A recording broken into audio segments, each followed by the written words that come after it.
Hello dear student, मजाમાં છો બધા? કેમેસ્ટ્રીનો આજનો આપણો લેક્ચર હાઇડ્રોકાર્બન ચેપ્ટરમાં આગળ વધીએ. તો છેલ્લે આપણે હાઇડ્રોકાર્બન ચેપ્ટરમાં ક્લોરિનેશન પ્રક્રિયા જોઈ હતી, આલ્કેનનું હેલોજિનેશન, અને એમાં કન્સેપ્ટ ભણેલા કે બે કરતા વધુ કાર્બન ધરાવતો આલ્કેન હોય તો કેટલા સંઘટકોનું મિશ્રણ નિપજ તરીકે મળે એ કન્સેપ્ટ આપણે જોયું બરાબર. હવે એની અંદર આપણે જોયું એક કરતા વધુ નિપજોનું મિશ્રણ મળતું, તો એક કરતા વધુ નિપજોનું મિશ્રણ મળે એમાં કોનું કેટલા ટકા પ્રમાણ હોય એ કન્સેપ્ટ. હવે પર્સન્ટેજ કઈ રીતના શોધાય એ આપણે આજના લેક્ચરમાં શીખીએ. આજના લેક્ચરની શરૂઆત ત્યાંથી કરીએ કે જેમ કે આપણે આગળના લેક્ચરમાં કીધું હતું કે પ્રોપેન એનું મોનોક્લોરિનેશન કરો તો 1 ક્લોરોપ્રોપેન અને 2 ક્લોરોપ્રોપેન બેનું મિશ્રણ મળે. પણ એમાં મેજર પ્રોડક્ટ કઈ, માઇનર પ્રોડક્ટ કઈ, એમાં મુખ્ય અને ગૌણ નિપજમાં ખાસ કરીને જેમાં વધુ સ્થાયી મુક્ત મૂલક બનતો હોય એ નિપજ વધુ પ્રમાણમાં બને, જેમ કે 1 ક્લોરોપ્રોપેન અને 2 ક્લોરોપ્રોપેન. તો 2 ક્લોરોપ્રોપેન મુખ્ય નિપજ તરીકે મળતી હોય. હવે આવા પર્સન્ટેજ પ્રમાણ છે એ કઈ રીતના મેળવાય એ કન્સેપ્ટ આપણે અહીંયા જોઈએ. ટકાવારી પ્રમાણ તો આ આપણે યાદ રાખીશું કે 25 અંશ સેલ્સિયસ તાપમાને ક્લોરિનેશન પ્રક્રિયા 25 અંશ સેલ્સિયસ તાપમાન એટલે ઓરડાના તાપમાને થતી હોય ત્યારે રિએક્ટિવિટી ઓફ હાઇડ્રોજન એટલે હાઇડ્રોજનની પ્રતિક્રિયાત્મકતા. આપને ખબર હોય તો હાઇડ્રોજનના પ્રકાર તૃતીયક હોય, દ્વિતીયક હોય અને પ્રાથમિક હાઇડ્રોજન હોય. તો એમાં સૌથી વધુ પ્રતિક્રિયાત્મકતા તૃતીયક હાઇડ્રોજનની, પછી દ્વિતીયકની અને પછી પ્રાથમિકની. પ્રતિક્રિયાત્મકતા એટલે કયો હાઇડ્રોજન ઈઝીલી રિમૂવ થાય, તો તૃતીયક હાઇડ્રોજન કોઈ સરળતાથી રિમૂવ થતો હોય, એનો દૂર થવાનો વેગ ખૂબ જ વધુ હોય. એનું કારણ એ હોય કે એ તૃતીયક મુક્ત મૂલક જે રચાય એની સ્થાયીતા વધારે હોય. તૃતીયક હાઇડ્રોજન સાપેક્ષે આપણે વેગ ગણીએ તો પ્રાઇમરી હાઇડ્રોજનનો જે દૂર થવાનો વેગ હોય એના કરતા તૃતીયક હાઇડ્રોજનની દૂર થવાનો વેગ 5 ગણો વધારે હોય. પ્રાથમિક હાઇડ્રોજનનો જે દૂર થવાનો વેગ હોય અથવા એની સક્રિયતા હોય એના કરતા દ્વિતીયક હાઇડ્રોજનનો દૂર થવાનો વેગ 3.8 હોય. ક્લોરિનેશન દરમિયાન Cl દાખલ થતો હોય ત્યારે ખાસ ધ્યાન રાખો 25 અંશ સેલ્સિયસ તાપમાને ક્લોરિનેશન દરમિયાન 25 અંશ સેલ્સિયસ તાપમાને બ્રોમિનેશન તો ખૂબ ધીમી પ્રોસેસ છે. એટલે બ્રોમિનેશન વધારવું હોય પ્રક્રિયાની વેગ તો બ્રોમિનેશન પ્રક્રિયા દરમિયાન 127 અંશ સેલ્સિયસ તાપમાને તૃતીયક હાઇડ્રોજન ગ્રેટર ધેન દ્વિતીયક હાઇડ્રોજન ગ્રેટર ધેન પ્રાથમિક હાઇડ્રોજન 127 અંશ સેલ્સિયસ તાપમાને બ્રોમિનેશન પ્રક્રિયામાં એમાં પ્રાથમિક હાઇડ્રોજન નો જે પ્રતિક્રિયાત્મકતા હોય અથવા પ્રાથમિક હાઇડ્રોજન નો દૂર થવાનો વેગ હોય એના કરતા દ્વિતીયક હાઇડ્રોજન નો દૂર થવાનો વેગ 82 ગણો વધારે હોય. 82 એના કરતા તૃતીયક હાઇડ્રોજન નો દૂર થવાનો વેગ 1600 મોર ટાઈમ્સ પ્રાઇમરી કરતા. 127 સેલ્સિયસ તાપમાને બ્રોમિનેશન પ્રક્રિયામાં તૃતીયક હાઇડ્રોજનનું દૂર થવાનો વેગ અથવા તૃતીયક હાઇડ્રોજનની દૂર થવાની ઝડપ અથવા એ પ્રતિક્રિયાત્મકતા સૌથી વધુ હોય. પણ પ્રાથમિક હાઇડ્રોજનનો દૂર થવાનો જે વેગ હોય એના કરતા 100 ગણો વધુ હોય તૃતીયક. આમ કહીએ તો તૃતીયક હાઇડ્રોજનનો દૂર થવાનો વેગ ખૂબ વધુ બરાબર. હવે આપણે પર્સન્ટેજ ગણવા છે તો એ ઉદાહરણ સમજતા જઈએ. જેમ કે આપણી પાસે છે નોર્મલ બ્યુટેન પ્લસ Cl2 સૂર્યપ્રકાશની હાજરી એટલે નોર્મલ બ્યુટાઇલ ક્લોરાઇડ જે 1 ક્લોરોબ્યુટેન કહેવાય પ્લસ 2 ક્લોરોબ્યુટેન જેને સેકન્ડરી બ્યુટાઇલ ક્લોરાઇડ કહેવાય. તો normal butyl chloride plus secondary butyl chloride આ બેનું મિશ્રણ મળે. તો આ મિશ્રણમાં આ 28% છે અને આ 72% છે, 72%. તો આ પર્સન્ટેજ કઈ રીતના મેળવાય એ આપણે સમજીએ. તો મારે અહીંયા normal butyl chloride secondary butyl chloride percentage પ્રમાણ મેળવવું તો આ સૂત્રને ફોલો કરો. Normal butyl chloride divided by secondary butyl chloride આ બેનો અંશ શોધી લઈએ કે કેટલું પ્રમાણ છે is equal to number of primary hydrogen. Number of primary hydrogen કેમાં તો આ નોર્મલ બ્યુટેનમાં કેટલા પ્રાથમિક હાઇડ્રોજન છે એને ડિવાઇડેડ બાય નંબર ઓફ દ્વિતીયક હાઇડ્રોજન, એટલે કે નોર્મલ બ્યુટેનમાં દ્વિતીયક હાઇડ્રોજન કેટલા છે into reactivity of primary hydrogen એટલે પ્રાથમિક હાઇડ્રોજનની પ્રતિક્રિયાત્મકતા divided by reactivity of secondary hydrogen એટલે કે દ્વિતીયક હાઇડ્રોજનની પ્રતિક્રિયાત્મકતા. તો ક્લોરિનેશનમાં પ્રાથમિક હાઇડ્રોજનની પ્રતિક્રિયાત્મકતા 1 હોય તો દ્વિતીયકની એની સાપેક્ષે કેટલી હોય 3.8. તો અહીંયા મૂકો નંબર ઓફ પ્રાઇમરી હાઇડ્રોજન. તો આ નોર્મલ બ્યુટેનમાં પ્રાથમિક હાઇડ્રોજન કેટલા અહીંયા 3 અને અહીંયા 3 એટલે કેટલા 6 ડિવાઇડેડ બાય નંબર ઓફ દ્વિતીયક હાઇડ્રોજન. તો નોર્મલ બ્યુટેનમાં દ્વિતીયક હાઇડ્રોજન કેટલા અહીંયા 2 6/4 into reactivity of primary hydrogen. તો રિએક્ટિવિટી ઓફ પ્રાઇમરી હાઇડ્રોજન ની ધારો કે 1 જેટલી હોય એને divided by reactivity of secondary hydrogen. તો રિએક્ટિવિટી ઓફ સેકન્ડરી હાઇડ્રોજન 3.8. આપણે ક્લોરિનેશન કરીએ છીએ ખાસ ધ્યાન ક્લોરિનેશન. બ્રોમિનેશન હોય તો આ ધ્યાન. તો reactivity of primary hydrogen 1, reactivity of secondary hydrogen 3.8.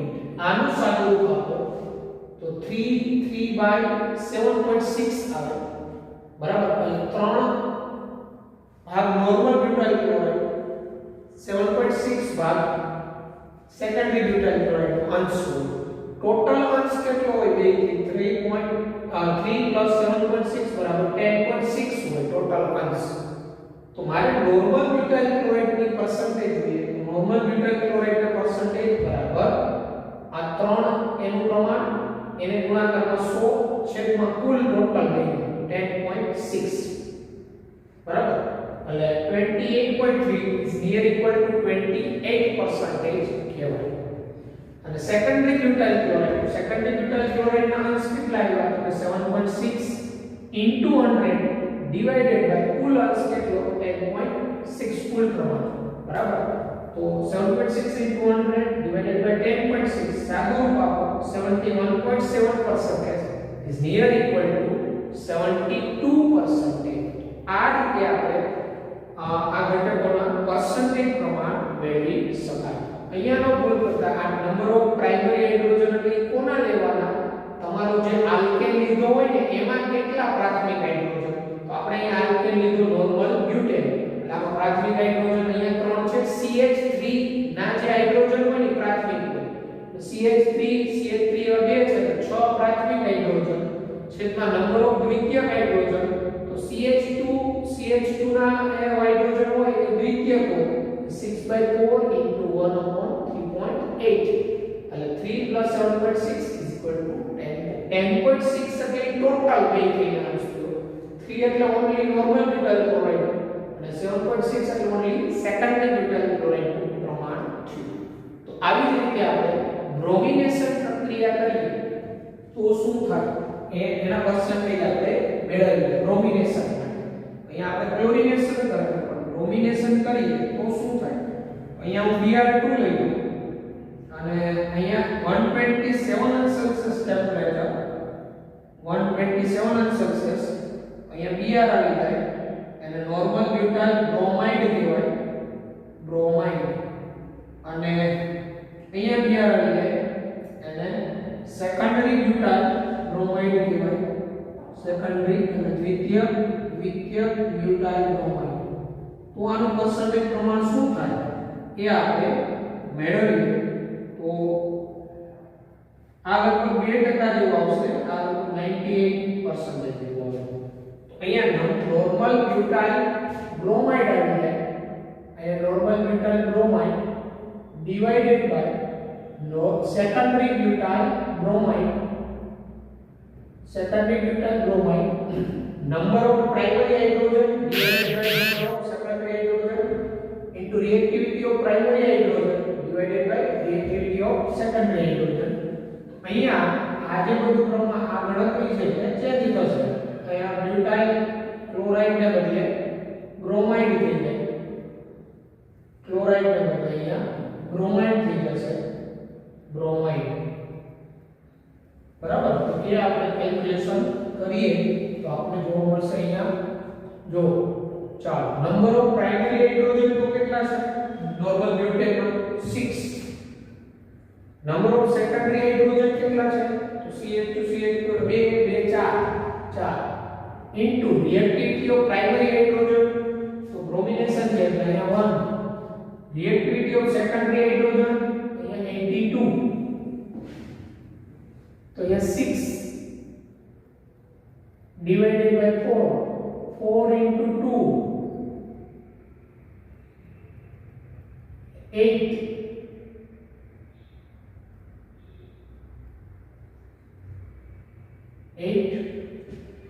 અને 4 into 8 એટલે 32 328 જેવા થયા 6 divided by 328 આને હું શું લખી શકું 3 અને 167 એટલે કેટલા થાય 167 plus 167 7 7 14 6 6 12 like 30 334 જેવું 334 82 ગણો આપેલો ને બરાબર 6 divided by 328 બરાબર. અહીંયા આપણે આ શોર્ટ ફોર્મમાં કેવું હોય આ મુજબ થશે શોર્ટ ફોર્મમાં એનો ટૂંકા સ્વરૂપે કહીએ અહીંયા આ 6/4 તો શું અહીંથી આપણે જે શોર્ટ ફોર્મ કરીએ આ 6/4 એટલે આના તો 3/2 કહેવાય ને 1/82 તો 3/82 into 2 એટલે 164 થાય. તો નોર્મલ બ્યુટાઇલ બ્રોમાઇડ અને ટોટલ કેટલું થાય ટોટલ 3 plus 164 એટલે 167 થયું ટોટલ. એટલે નોર્મલ બ્યુટાઇલ બ્રોમાઇડ નો ભાગ 3 અને સેકન્ડરી બ્યુટાઇલ બ્રોમાઇડ નું પ્રમાણ 164 જેવું થયું. તો આપણે પર્સન્ટેજ શોધવા છે ટોટલ બે થી 167 થાય અંશ. તો નોર્મલ બ્યુટાઇલ બ્રોમાઇડ નું percentage 3 into 100 divided by total કેટલું આવ્યું 167 એટલે 300 ભાગ્યા 167 તો 300 ભાગ્યા 150 તો 2 થાય એટલે આ નંબર 1.79 જેવો આવે is near equal to 2% લઈ શકે. અને સેકન્ડરી બ્યુટાઇલ બ્રોમાઇડ નું પ્રમાણ જોઈએ તો આ કેટલું છે 164 into 100 divided by 167 તો 164 into 100 divided by 167 આનું સાદુરૂપ આપો તો 98.19 જેવું આવે is near equal to 98% કહેવાય. આમ આ બ્રોમિનેશન પ્રક્રિયા નોર્મલ બ્યુટાઇલના બ્રોમિનેશન થી normal butyl bromide secondary butyl bromide આનું પ્રમાણ 98 હોય આનું 2 આનું પ્રમાણ વધુ બનવાનું કારણ આ જે મુક્ત મૂલક બને આમાં એ દ્વિતીયક મુક્ત મૂલક હોય. આમાં જે મુક્ત મૂલક બને એ પ્રાથમિક હોય એના કરતા દ્વિતીયક મુક્ત મૂલક વધુ સ્થાયી હોય એનું બનવાનું પ્રમાણ વધારે હોય. તો આ હતું નોર્મલ બ્યુટેનનું બ્રોમિનેશન. આવું જ તમારે હોમવર્કમાં શું કરવાનું હોમવર્કમાં હું અહીંયા પ્રોપેન આપું તમને CH3 CH2 CH3 પ્રોપેનનું ક્લોરિનેશન કરતા 1 ક્લોરોપ્રોપેન જેને નોર્મલ પ્રોપાઇલ ક્લોરાઇડ કહેવાય આ 1 ક્લોરોપ્રોપેન પ્લસ 2 ક્લોરોપ્રોપેન મળે. સેકન્ડ આના પર્સન્ટેજ કેટલા મળે અને આના પર્સન્ટેજ કેટલા મળે એ તમારે હોમવર્કમાં કરવાનું છે. પ્રોપેનનું મોનોક્લોરિનેશન કરતા નોર્મલ પ્રોપાઇલ ક્લોરાઇડ અને આઇસોપ્રોપાઇલ ક્લોરાઇડ મળે કોના કેટલા પર્સન્ટેજ મળે એ તમારે જણાવવાનું છે. ઓકે આ રીતે આપણે પર્સન્ટેજ પ્રમાણ પૂછે તો ગણતરી કરવાની. ટેક્સ્ટ બુક ની અંદર આપણે જે આપેલું આ માહિતી આપેલી નથી આપણે નીટના પોઈન્ટ ઓફ વ્યૂ પ્રિપેર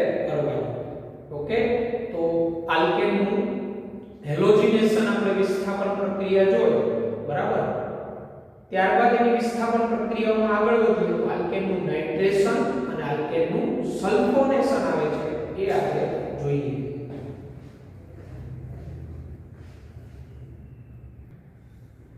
તો નાઇટ્રેશન પ્રક્રિયા, આલ્કેનનું નાઇટ્રેશન, તો આલ્કેનનું નાઇટ્રેશન ધુમાયમાન HNO3 ની હાજરીમાં કરીએ તો આ પણ મુક્ત મૂલકીય ક્રિયાવિધિથી ન થાય. આલ્કેનનું નાઇટ્રેશન આમાં પણ મુક્ત મૂલક જ બને, મુક્ત મૂલકીય ક્રિયાવિધિથી થાય. આ પ્રક્રિયામાં પણ મુક્ત મૂલક જ રચાય. દાખલા તરીકે મિથેનનું નાઇટ્રેશન ધુમાયમાન HNO3 ની હાજરીમાં, ધુમાયમાન HNO3 એટલે અતિ જલદ એસિડ, અતિ સાંદ્ર પ્રમાણ, અને 673 કેલ્વિન ટેમ્પરેચરે થાય. આમાંથી મિથાઇલ મુક્ત મૂલક NO2 મુક્ત મૂલક એટલે CH3NO2 નાઇટ્રોમિથેન બને, નાઇટ્રોમિથેન. બાકી પાણી સ્વરૂપે હાઇડ્રોજન. ઇથેન તમે લો, CH3 ઇથેન, ઇથેનનું નાઇટ્રેશન કરો ધુમાયમાન HNO3 ની હાજરીમાં, તો આમાંથી મુક્ત મૂલક ઇથાઇલ મુક્ત મૂલક બને, ઇથાઇલ મુક્ત મૂલક 673 કેલ્વિન ટેમ્પરેચર અને CH3CH2NO2 એટલે કે નાઇટ્રોઇથેન બને, નાઇટ્રોઇથેન. એવી જ રીતે અહીંયા તમે પ્રોપેન લો, CH3CH2CH3 નોર્મલ પ્રોપેન, તો પ્રોપેનનું ધુમાયમાન HNO3 ની હાજરીમાં નાઇટ્રેશન 673 કેલ્વિન ટેમ્પરેચર, 673 કેલ્વિન ટેમ્પરેચરે આમાંથી કેટલા મુક્ત મૂલક બને? મિથાઇલ મુક્ત મૂલક બને, નોર્મલ પ્રોપાઇલ મુક્ત મૂલક બને, CH3CH2CH2 એક આ મુક્ત મૂલક બને, પ્લસ એક આ મુક્ત મૂલક બને CH3CH3 પ્લસ એક CH3CH2 મુક્ત મૂલક એ બને અને પ્લસ એક CH3 બને મુક્ત મૂલક. આમાંથી એટલા મુક્ત મૂલક જનરેટ થાય અને આ બને 1 નાઇટ્રોપ્રોપેન, NO2 ત્યાં જોડાય, અહીંયા NO2 જોડાય, 2 નાઇટ્રોપ્રોપેન, અહીંયા NO2 જોડાય, નાઇટ્રોઇથેન, અને અહીંયા NO2 જોડાય, નાઇટ્રોમિથેન. આ બધાનું મિશ્રણ મળે. એટલે પ્રોપેનના નાઇટ્રેશનથી કેટલા નાઇટ્રો કમ્પાઉન્ડ મળે? તો આ ચારનું મિશ્રણ મળે. એટલે આ પ્રક્રિયામાં આટલું મિશ્રણ બનવાનું કારણ શું? તો આ પ્રક્રિયા મુક્ત મૂલકીય ક્રિયાવિધિ થાય. આમાં મુક્ત મૂલક રચાય, ફ્રી રેડિકલ રચાય, એટલે પરિણામે આટલા આ જે કહેવાય નિપજો મિશ્ર સ્વરૂપે મળે, નાઇટ્રો આલ્કેનનું મિશ્રણ મળે. આવી જ રીતે સલ્ફોનેશન પ્રક્રિયામાં પણ બરાબર ઇથેનનું ધુમાયમાન H2SO4 ની હાજરીમાં ગરમ કરો, સલ્ફોનેશન આલ્કેનનું. તો સલ્ફોનેશન દાખલા તરીકે ઇથેન CH3CH3 ઇથેન ધુમાયમાન H2SO4 ની હાજરીમાં ગરમ કરતા CH3CH2SO3H ઇથાઇલ સલ્ફોનિક એસિડ બને. આ પણ મુક્ત મૂલકીય ક્રિયાવિધિથી થાય. આ હતું આલ્કેનનું નાઇટ્રેશન અને આલ્કેનનું સલ્ફોનેશન પ્રક્રિયા. તો આ બધી વિસ્થાપન પ્રક્રિયાઓ પ્રબળ પ્રક્રિયા પરિસ્થિતિમાં થાય. હેલોજિનેશન આપણે જોયું, નાઇટ્રેશન જોયું અને સલ્ફોનેશન જોયું. એમાં નાઇટ્રેશન અને સલ્ફોનેશન છે એ ટૂંકી શૃંખલાવાળા આલ્કેનની અંદર મુશ્કેલ થાય, ખૂબ મુશ્કેલીથી થાય. સાવ થતું નથી એવું સ્ટેટમેન્ટ છે ટેક્સ્ટબુકમાં, પણ મુશ્કેલીથી થાય અને ઓછા પ્રમાણમાં નિપજ આપે. ઓકે, તો ત્યારબાદ આગળ વધીએ તો દહન પ્રક્રિયા આવે છે. આલ્કેનની દહન પ્રક્રિયા, તેમાં સંપૂર્ણ દહન, અપૂર્ણ દહન અને નિયંત્રિત પરિસ્થિતિમાં દહન પ્રક્રિયાઓ આવે છે. એ સમીકરણો આપણે જોઈએ. આ લખી લેવાનું.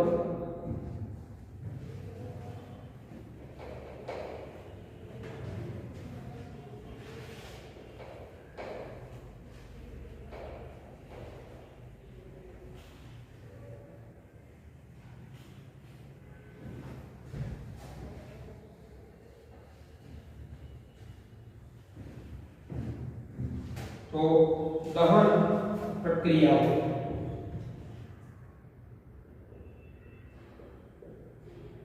કોમ્બ્યુશન દહન આલ્કેનનું એમાં સંપૂર્ણ દહન પ્રક્રિયા. તો સંપૂર્ણ દહન થાય ને આલ્કેન આલ્કીન કે આલ્કાઇન, સંપૂર્ણ દહન પ્રક્રિયામાં CO2 અને H2O બને. સંપૂર્ણ દહન પ્રક્રિયામાં CO2 H2O જેમ કે methane plus 2O2 gives CO2 plus H2O. અને આ પ્રક્રિયા દરમિયાન ખૂબ જ વધુ ઉષ્મા મુક્ત થાય એટલે આ બધાનો ઉપયોગ ઈંધણ તરીકે થાય. બરાબર. આ જે છે 890 કિલોજૂલ પ્રતિ મોલ આ દહન ઉષ્મા કહેવાય. અને આ પ્રક્રિયા દરમિયાન ઉષ્માનો ફેરફાર એને દહન ઉષ્મા કહેવાય. આ O2 સાથે મિથેનને બાળવામાં આવે એ દરમિયાન આટલી ઉષ્મા મુક્ત થાય. એટલે આ જે હાઇડ્રોકાર્બન છે એની દહન ઉષ્મા ખૂબ વધુ હોવાને કારણે આ બધાનો ઈંધણ તરીકે ઉપયોગ બહોળા પ્રમાણમાં થાય. આ આલ્કેન માટે આપણે સામાન્ય સમીકરણ કેવું હોય? સંતૃપ્ત આલ્કેન માટે દહન પ્રક્રિયાનું સામાન્ય સમીકરણ. તો આ સામાન્ય સમીકરણ આ મુજબ આપી શકાય: CnH2n + 2 એટલે આલ્કેન થયો પ્લસ એમાં 3n + 1/2 O2 gives NCO2 and n-1 H2O. આ આલ્કેનની દહન પ્રક્રિયા માટેનું સામાન્ય સમીકરણ જ્યાં n બરાબર કાર્બનની સંખ્યા જો આ સમીકરણ આપણે લખેલું એને આની સાથે સરખાવીએ તો સામાન્ય સમીકરણ થશે. ચાલો આમાં કેટલા કાર્બન? 1. તો અહીંયા 1 કાર્બન એટલે આ CH4 થઈ ગયું. અહીંયા 1 એટલે 3 + 1 4/2 એટલે 2 થયું. હવે અહીંયા CO2 NCO2 કાર્બનની સંખ્યા જેટલા CO2 મળે તો 1 CO2 અને અહીંયા H2O H2O n + 1 sorry n - 1 નહીં તો કાર્બન 1 1 + 1 2 H2O. આ આલ્કેન જે હોય આલ્કેન એની સંપૂર્ણ દહન પ્રક્રિયાઓનું સામાન્ય સમીકરણ છે. સમીકરણ તમારે બેલેન્સ કરવું હોય કોઈ તો આનો ઉપયોગ કરીને તમે કરી શકો. બરાબર. આવી રીતે તમે જો બ્યુટેન નું કરો C4H10 તો C4H10 નું તમે દહન કરો અહીંયા O2 કેટલો લેવો એ ખબર પડી ગઈ. ચાલો કાર્બન કેટલા લીધા? 4 એટલે 4 3 12 12 ને 13 13 ભાગ્યા 2 30/2 O2 લેવા gives ચાલો કાર્બન કેટલા?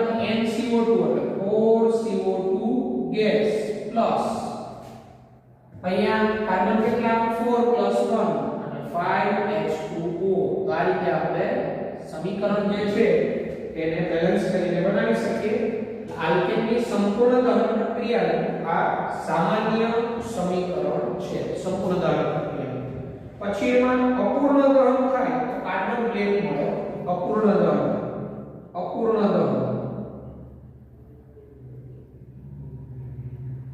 દહન કાર્બન બ્લેક મળે એટલે methane plus O2 gas carbon solid plus 2H2O. આને કાર્બન બ્લેક કહેવાય. કાર્બન બ્લેક અને કાર્બન બ્લેક આનો ઉપયોગ ક્યાં થાય? કાર્બન બ્લેક નો ઉપયોગ તો શાહી પ્રિન્ટરની શાઈ ઈંક હોય ને પ્રિન્ટરની શાઈ હોય, વર્ણકો હોય પિગમેન્ટ કલરની અંદર વર્ણકો, અને ફિલર પદાર્થ અમુક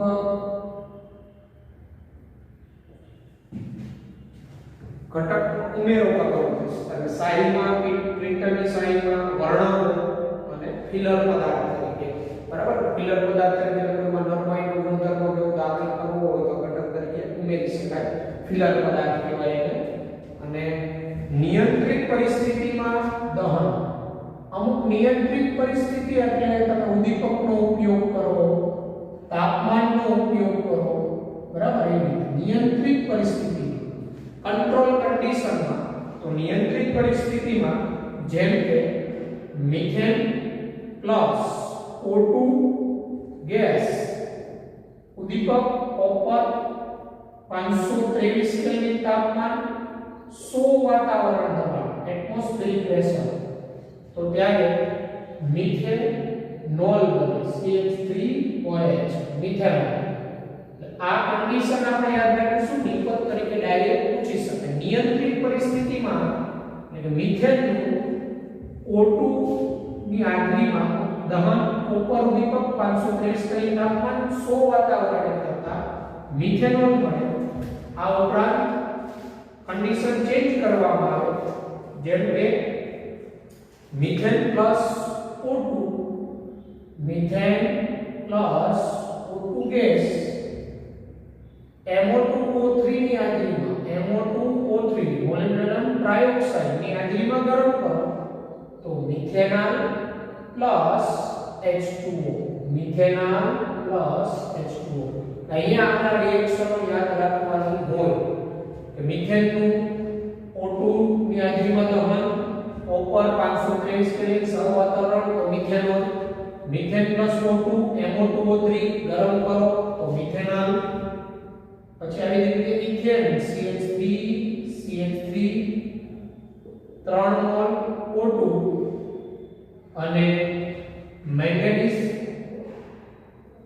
ડાયએસિટેટ ની હાજરીમાં CH3COOH ની હાજરીમાં ગરમ કરતા ઇથેનમાંથી ઇથેનોઇક એસિડ મળે 2CH3COOH ઇથેનોઇક એસિડ. અને ફોર્થ, જો તમે CH3 થ્રાઇસ CH એટલે તૃતીયક હાઇડ્રોજન ધરાવતો આલ્કેન લ્યો, આ તૃતીયક હાઇડ્રોજન ધરાવતો આલ્કેન, તો કેમેનોફોર ની હાજરીમાં ઓક્સિડેશન થાય, કેમેનોફોર ની હાજરીમાં ઓક્સિડેશન, તો એમાંથી આલ્કોહોલ બને CH3 થ્રાઇસ COH.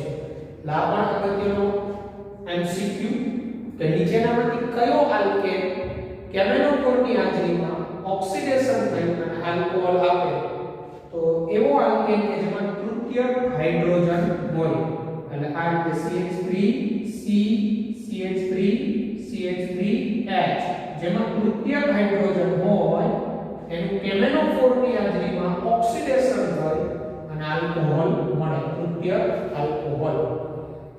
જેમ તૃતીયક બ્યુટાન આલ્કોહોલ કહેવાય સામાન્ય રીતે, IUPAC રીતે CH3C CH3CH3OH 1 2 3 2 methyl propane 2 on કહેવાય, બરાબર. એટલે આ જે હતું એ આપણે આલ્કેનની દહન પ્રક્રિયાઓ છે, જેમાં સંપૂર્ણ દહન તો CO2 ને H2O બને, સામાન્ય સમીકરણ આપણે મગજમાં રાખવાનું, બરાબર. અપૂર્ણ દહન તો કાર્બન બ્લેક બને, આ કાર્બન બ્લેક નામનું ઘટક ઘણી જગ્યાએ ઉપયોગી છે. અને અમુક નિયંત્રિત પરિસ્થિતિમાં અમુક કન્ડિશન બદલાય, બરાબર. અમુક નિયંત્રિત પરિસ્થિતિ એટલે અમુક તાપમાન, દબાણ, ઉદ્દીપક બદલાવો તો જુદી જુદી નિપજો આપે. જેમ કે કોપર 523 કેલ્વિન 100 વાતાવરણ દબાણે મિથેનમાંથી મિથેનોલ બને, મિથેન O2 સાથે MO2O3 ની હાજરીમાં ગરમ કરો તો મિથેનાલ બને, ઇથેનનું O2 ની હાજરીમાં મેંગેનીઝ એસિટેટ ની હાજરીમાં ગરમ કરો તો ઇથેનોઇક એસિડ બને. તૃતીયક હાઇડ્રોજન ધરાવતો આલ્કેન હોય, બરાબર, કેમેનોફોર ની હાજરીમાં ઓક્સિડેશન થી આલ્કોહોલ બનાવે. એક તૃતીય હાઇડ્રોજન ધરાવતો આલ્કેન જ કેમેનોફોર વડે એનું ઓક્સિડેશન થઈને આલ્કોહોલ બને.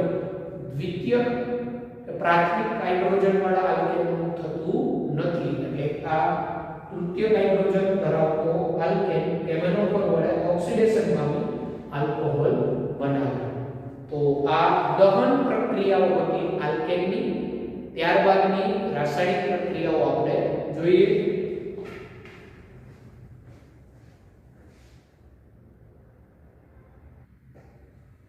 તો સમઘટીકરણ પ્રક્રિયા, આલ્કેનનું સમઘટીકરણ અથવા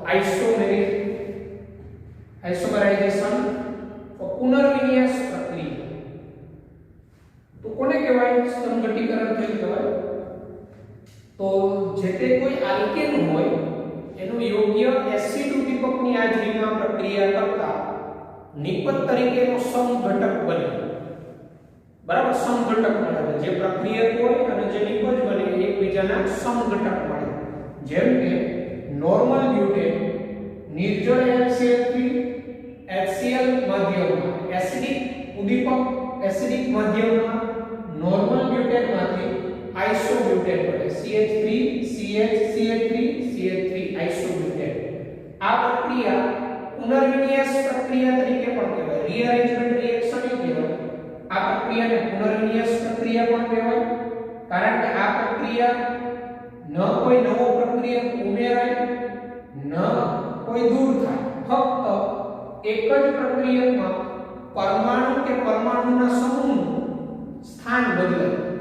બરાબર, સ્થાનાંતર થાય. અહીંથી મિથાઇલ સમૂહ છે અહીંયા આવી નોર્મલ બ્યુટેન તો આઇસોબ્યુટેન. નોર્મલ પેન્ટેન તમે લો તો બધે આઇસોપેન્ટેન 3 મિથાઇલ પેન્ટેન એવું મિશ્રણ મળે.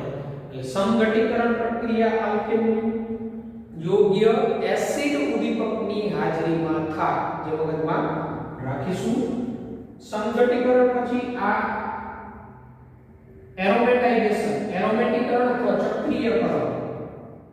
એરોમેટીકરણ, આલ્કેનનું એરોમેટીકરણ અથવા ચક્રીયકરણ. આ જે પ્રક્રિયા છે એ INP for neat. આલ્કેનનું ચક્રીયકરણ પણ થાય. ક્યારે થાય અને કેટલા કાર્બન હોય? તો 6 કે તેથી વધુ કાર્બન ધરાવતા આલ્કેન નું 6 કે તેથી વધુ કાર્બન હોય એવા આલ્કેન માટે જો કેવી પરિસ્થિતિમાં 6 કે તેથી વધુ કાર્બન ધરાવતા આલ્કેન નું 773 કેલ્વિન તાપમાન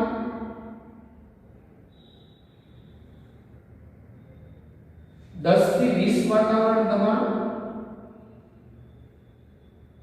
10 થી 20 વાતાવરણ દબાણ કોઈ પ્રબળ પ્રક્રિયા પરિસ્થિતિ અને Cr2O3 અથવા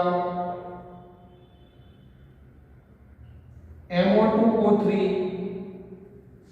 Cr2O3 અથવા MO2O3 અથવા V2O5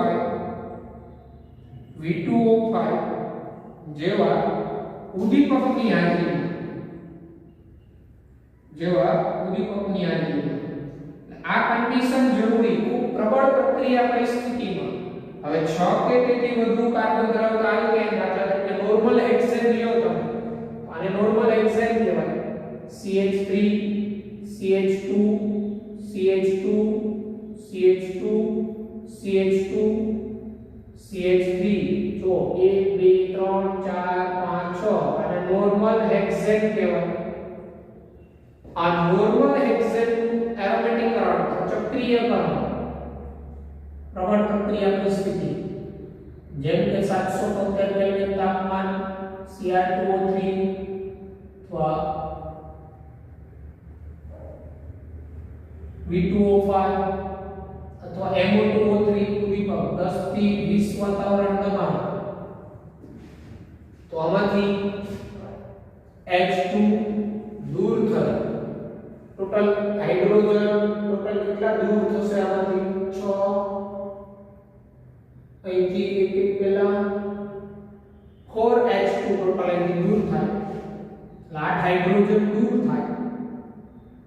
અને બેન્ઝીન બને. નોર્મલ હેક્સેનમાંથી બેન્ઝીન બને. બેન્ઝીન એટલે નોર્મલ હેક્સેનનું તમે ચક્રીયકરણ કરો ને તો નિકટ બેન્ઝીન મળે. તો આ પ્રક્રિયા હું સમજાવું છું. તમે આ નોર્મલ હેક્સેન લ્યો, આ નોર્મલ હેક્સેન એટલે પહેલા છે ને આમાંથી આ બે હાઇડ્રોજન દૂર થાય. આ પ્રક્રિયામાં શું થતું હોય એ વચ્ચે હું બતાવું છું. પહેલા આમાંથી આ બે હાઇડ્રોજન દૂર થાય તો ચક્ર બને CH2 CH2 CH2 CH2 CH2 CH2 આમ ચક્ર બને. હવે પાછી આ પ્રક્રિયા પરિસ્થિતિ ખૂબ પ્રબળ હોય એટલે દરેક કાર્બન ઉપરથી એક એક હાઇડ્રોજન જાય. દરેક કાર્બન ઉપરથી એક એક હાઇડ્રોજન એટલે પેલા બે તો અહીંથી દૂર થઈ ગયા. હવે પાછા 6 કાર્બન ઉપરથી એક એક હાઇડ્રોજન એટલે દરેક કાર્બનની એક એક સંયોજકતા ખાલી થાય. બરાબર? એટલે આ રીતે પછી એકાંતરીય દ્વિબંધ રચાય. આ રીતે એટલે અહીંથી એક હાઇડ્રોજન, અહીંથી એક 6 હાઇડ્રોજન અને પેલા તો એક એક ગયા હોય એટલે ટોટલ 8 હાઇડ્રોજન કેવો સ્વરૂપે દૂર થાય? H2 સ્વરૂપે દૂર થાય અને ડિહાઇડ્રોજિનેશન થયું પણ કહેવાય. આ શું થયું કહેવાય? ડિહાઇડ્રોજિનેશન. કારણ કે આમાંથી હાઇડ્રોજન દૂર થાય છે. એટલે નોર્મલ હેક્સેનના ડિહાઇડ્રોજિનેશન થી આ બેન્ઝીન મળે. આમાંથી દરેકમાંથી એટલે આમાંથી આ વચ્ચે આ બને અને પછી આમાંથી દરેકમાંથી આ હાઇડ્રોજન દૂર થાય -3H2. આ બને ક્યારે? Only H2. પછી 3H2 દૂર થાય બેન્ઝીન બને. દરેક કાર્બન ઉપરથી એક એક હાઇડ્રોજન આ રીતે બનતું. એવી જ રીતે તમે અહીંયા normal heptane CH3 CH2 CH2 CH2 CH2 CH2 CH2 1 2 3 4 5 6 7 આને નોર્મલ હેપ્ટેન કહેવાય. નોર્મલ હેપ્ટેન આનું ચક્રીયકરણ થાય 772 કેલ્વિન તાપમાન Cr2O3 અથવા MO2O3 અથવા V2O5 ઉદ્દીપક આમાંથી કોઈ પણ ઉદ્દીપક લઈ શકાય. 10 થી 20 વાતાવરણ દબાણ આમાંથી 4H2 દૂર થાય. અહીંથી ચક્રીયકરણ, અહીંથી ચક્ર બને આની જેમ. પેલા એક એક હાઇડ્રોજન દૂર થાય અને પછી પાછા દરેક કાર્બન ઉપરથી એક એક હાઇડ્રોજન દૂર થાય અને બેન્ઝીન ઉપર CH3 ટોલ્યુઇન બને. CH3 ટોલ્યુઇન જેને મિથાઇલ બેન્ઝીન પણ કહેવાય. એટલે નોર્મલ હેપ્ટેનના ચક્રીયકરણથી ટોલ્યુઇન બને. નોર્મલ હેક્સેનના ચક્રીયકરણથી બેન્ઝીન બને અને નોર્મલ ઓક્ટેન તમે લો તો એના ચક્રીયકરણથી 1,2-dimethyl benzene 1,3-dimethyl benzene 1,4-dimethyl benzene નું મિશ્રણ બને. નોર્મલ ઓક્ટેન યાદ એ આપણે રિએક્શન જોઈએ. આ એરોમેટિકરણ પ્રક્રિયા કહેવાય અથવા આલ્કેનનું ચક્રીયકરણ આયોનિક રિએક્શન. તો નોર્મલ ઓક્ટેનની રિએક્શન લખાવી દો. લખી લેવાનું.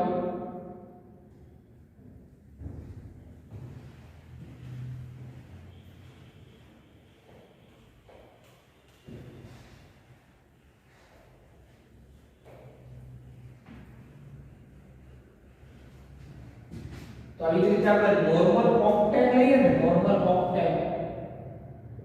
Normal octane CH3 CH2 CH2 CH2 CH2 CH2 CH3 1 2 3 4 5 6 7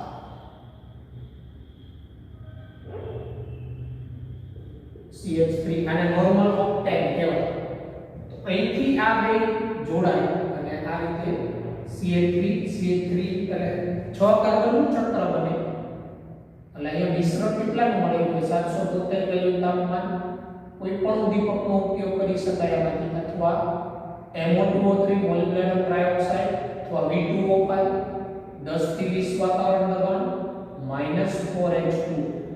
hydrogen દૂર થવા પ્રક્રિયા ડિહાઇડ્રોજિનેશન તરીકે ઓળખાય. અહીંથી આ બે જોડાય. બરાબર?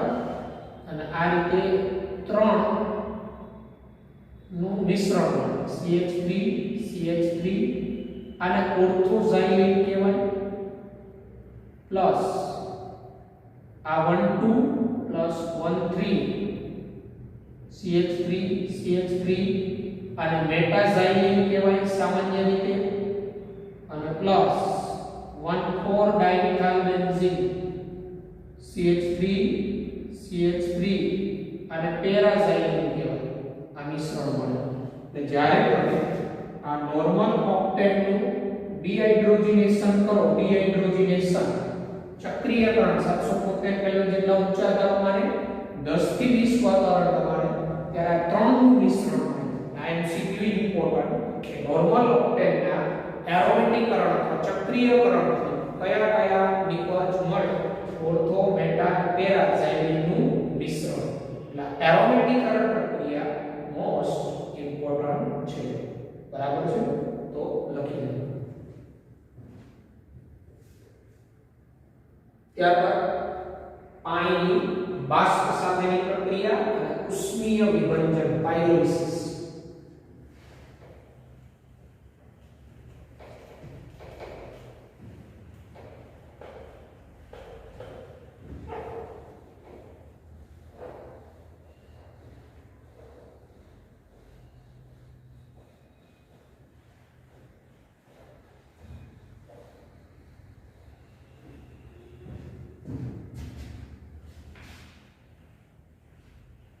તો પાણીની બાષ્પ સાથે પ્રક્રિયા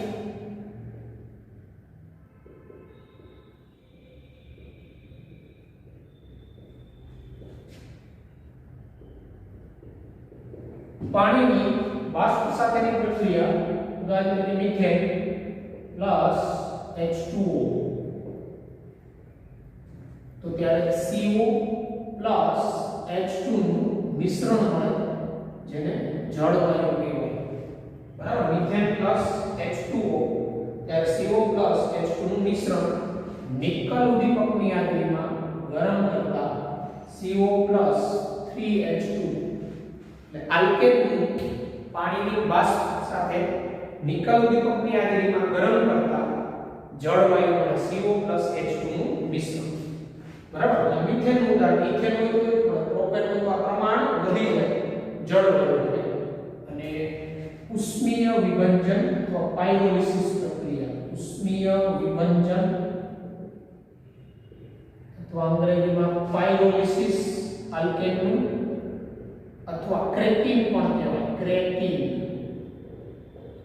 ક્રેકિંગ પ્રક્રિયા તો ઉષ્મીય વિભંજન અથવા ક્રેકિંગ પ્રક્રિયામાં ઉદાહરણ તરીકે આમાં પણ લાંબી શૃંખલાવાળા આલ્કેન હોય ને એ આ પાયરોલિસિસ પ્રોસેસ થી ટૂંકી શૃંખલાવાળા આલ્કેનમાં રૂપાંતર થાય જેમ કે C6H14 નોર્મલ હેક્સેન 773 કેલ્વિન જેટલું ઊંચું તાપમાન તો નોર્મલ હેક્સેનનું ઉષ્મીય વિભંજન કે વિખંડન થાય C6H12 H2 મુક્ત થાય આ ઉપરાંત C4H8